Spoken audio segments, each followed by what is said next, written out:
Hello everyone, कैसे हैं आप सब। Welcome back to our YouTube channel MTJ academy. I hope आपके बोर्ड्स की प्रिपरेशन बहुत अच्छे चल रहे हैं और आपका मराठी का पेपर बहुत अच्छा गया होगा। किसी का खास नहीं गया होगा, बट जो हो चुका है उस पर बात करके मतलब नहीं। तो हमारा जो नेक्स्ट पेपर है, आइए हम उस पर बात करते हैं।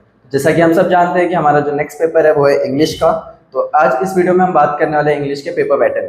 तो जैसे कि हम सब जानते हैं, इंग्लिश का पेपर होता है 80 मार्क्स का टोटल, जिसमें होते हैं टोटल 6 सेक्शंस। तो आज इस वीडियो में हम बात करने वाले टोटल 4 सेक्शन की, starting from section 1 to section 4। तो बिना टाइम वेस्ट कीजिए आइए स्टार्ट करते हैं इस वीडियो को। जो हमारा सबसे पहला सेक्शन होता है वो होता है सेक्शन 1, जो कि होता है लैंग्वेज स्टडी यानी ग्रामर के लिए, जो कि होता है टोटल 10 मार्क्स के लिए। इसमें टोटल 2 पार्ट्स में क्वेश्चन पूछे जाते हैं। एक होता है, 2 होते हैं simple questions and medium questions, and जो थर्ड होता है वो होते हैं थोड़े चैलेंजिंग क्वेश्चंस। बात करें अगर हम A1 की, तो इसमें टोटल क्वेश्चंस जो पूछे जाते हैं वो होते हैं 5, जिसमें आपको अटेंड करने रहते हैं एनी 4। ईच क्वेश्चन जो रहते हैं वो रहते हैं 1 मार्क के लिए। ठीक है, चलिए आगे बढ़ते हैं। A2 की बात करते हैं। A2 जो होता है उसमें टोटल 3 क्वेश्चंस पूछे जाते हैं, जिसमें आपको अटेंड करना रहता है 2 क्वेश्चंस। 3 क्वेश्चंस आपको दिए जाएंगे, जिसमें से आपको अटेंड करना है एनी 2 क्वेश्चंस, जो कि होगा 2 मार्क्स ईच के लिए। ठीक है, देन आते हैं हम बी पार्ट में, जो कि होगा हमारा डू एज डायरेक्टेड सेम, लेकिन ये जो क्वेश्चंस रहेंगे ये रहेंगे चैलेंजिंग क्वेश्चंस, यानी जो क्वेश्चंस रहेंगे उनका जो लेवल रहेगा वो थोड़ा इंक्रीज हो जाता है। इसमें भी आपको वापस से ऑप्शन मिल जाएगा, सेम ऑप्शन रहेगा। इसमें भी आपको 2 क्वेश्चंस आपको दिए जाएंगे और आपको अटेंड करना है एनी 1, जो कि रहेगा 2 मार्क्स के लिए। ठीक है, तो इस तरीके से आपको A1 4 मार्क्स के लिए, A2 4 मार्क्स के लिए, और A3 या जैसे बी पार्ट में है वो रहेगा आपको 2 मार्क्स। तो A4 + 4 8 एंड 8 + 2 हो जाएगा आपका 10 मार्क्स। आइए बात कर लेते हैं कि किस टाइप के क्वेश्चंस पूछे जा सकते हैं। तो सबसे पहला जो होता है A1 डू एज डायरेक्टेड, जिसमें आते हैं सिर्फ सिंपल क्वेश्चंस, यानी हो सकता है आपको word register, word chain, identify the kind of sentence, कुछ इस तरीके के क्वेश्चंस पूछे जाएंगे। या फिर डू एज डायरेक्टेड में, जिसमें आपको मीडियम टाइप्स के क्वेश्चन रहेंगे, हो सकता है वॉइस चेंज हो या फिर डिग्री ऑफ कंपैरिजन हो सकता है। ठीक है, फिर बात करते हैं हम do as directed challenging question की, जिसमें आपको चेंज द स्पीच, जिसमें डायरेक्ट एंड इनडायरेक्ट स्पीच आ सकता है, या फिर conversion of the sentences from simple, compound and complex sentences. इसलिए इसको कहा जाता है चैलेंजिंग क्वेश्चन, जो कि होता है 2 मार्क्स के लिए और सिर्फ अटेंड करना रहता है आपको 1। तो ऐसे आपके हो जाते हैं सेक्शन 1 में टोटल 10 मार्क्स। ठीक है, चलिए तो आगे बढ़ते हैं हम सेक्शन 2 की तरफ। सेक्शन 2 जो कि होता है हमारा टेक्सचुअल पैसेज, जो कि होता है टोटल 20 मार्क्स के लिए, जिसमें आपको टोटल 2 पैसेजेस पूछे जाएंगे। एक पैसेज आपका 10 मार्क्स का रहेगा और सेकेंड पैसेज भी आपका 10 मार्क्स। टोटल आपको कितने मार्क्स मिलते हैं? 20 मार्क्स। ठीक है, चलो स्टार्ट करते हैं। क्वेश्चन नंबर 2A, जिसमें आपको टोटल 5 नंबर ऑफ क्वेश्चंस पूछे जाएंगे। सबसे पहला A1 simple factual activity. Simple factual activity में आपको क्या दिया जाएगा? पैसेज के हिसाब से आपको उसके अंदर फिल इन द ब्लैंक्स आ सकता है, राइट और रॉन्ग पूछ सकते हैं, या फिर कोई एक डायग्राम ड्रॉ करने के लिए दिया जाएगा। A2 थोड़ा सा चैलेंजिंग क्वेश्चन, जो कि कॉम्प्लेक्स फैक्चुअल एक्टिविटी रहेगा।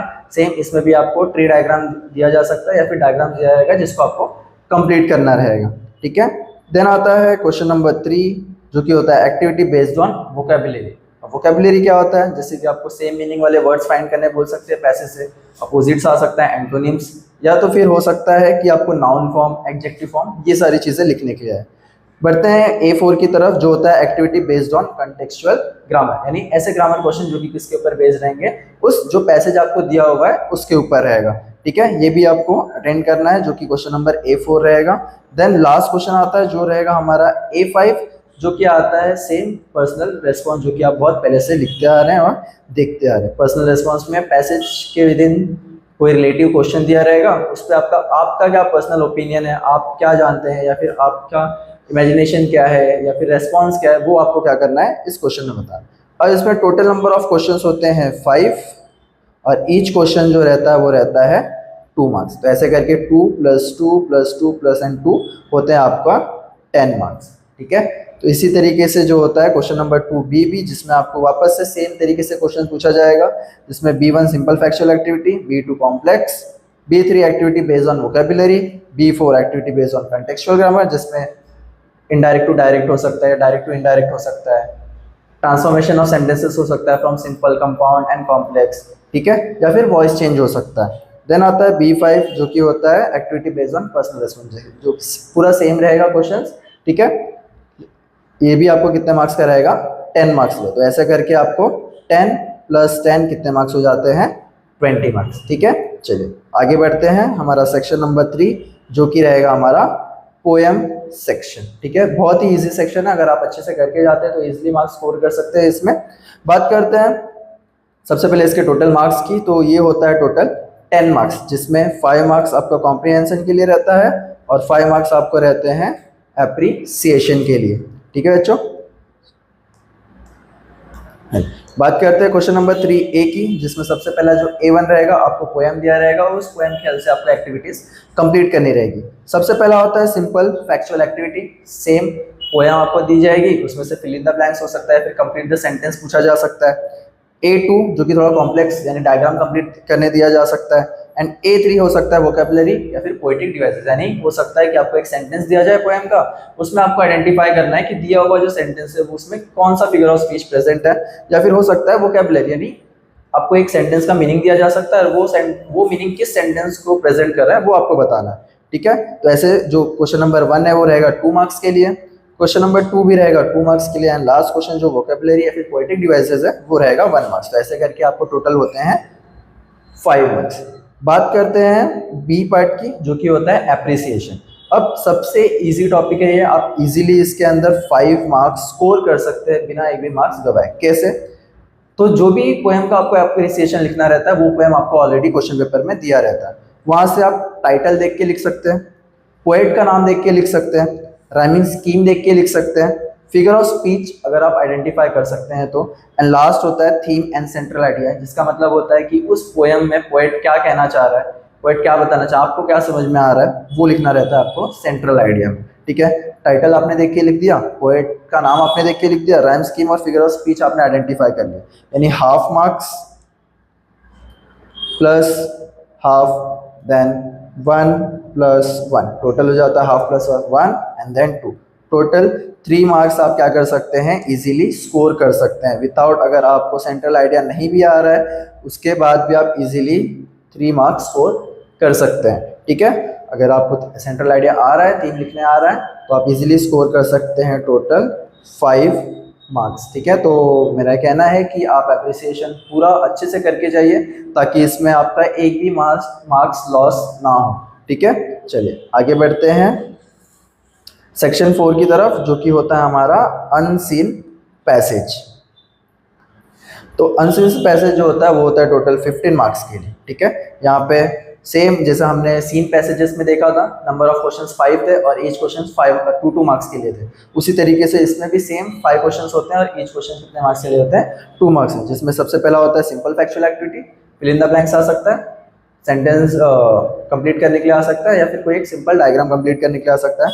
Then complex factual activity, same एक डायग्राम कंप्लीट करने के लिए आ सकता है।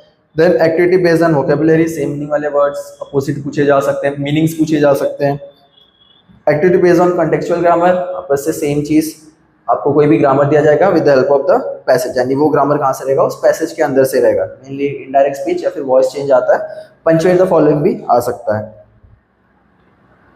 देन A5 होता है activity based on personal response, ठीक है, जिसमें आपको अपना रेस्पॉन्स खुद का बताना है। तो ऐसे करके आपको टोटल 5 क्वेश्चंस होंगे, टोटल नंबर ऑफ क्वेश्चंस होते हैं 5, एंड आपको ईच क्वेश्चन जो होता है वो रहते हैं 2 मार्क्स के लिए। तो ऐसे करके 5 2 कितने हो जाते हैं, 10 मार्क्स। अब आप बोलेंगे सर यहाँ पे तो 15 मार्क्स दिखा रहा है, तो 15 मार्क्स इसलिए क्योंकि जो तुम्हारा समरी आता है वो समरी इस अनसीन पैसेज का ही रहता है, ठीक है। तो उसके आपको कितने मिलते हैं, 5 मार्क्स। तो ऐसे करके 10 + 5 कितने हो जाते हैं, 15 मार्क्स, ठीक है। तो समरी राइटिंग की बात हम करेंगे नेक्स्ट वीडियो में, जो उसमें हम कवर करेंगे हमारे राइटिंग स्किल्स भी। आई होप आपको ये वीडियो पसंद आया होगा, आपको इंग्लिश का सेक्शन 1 से लेकर सेक्शन 4 तक पूरा पेपर पैटर्न समझ में आया होगा।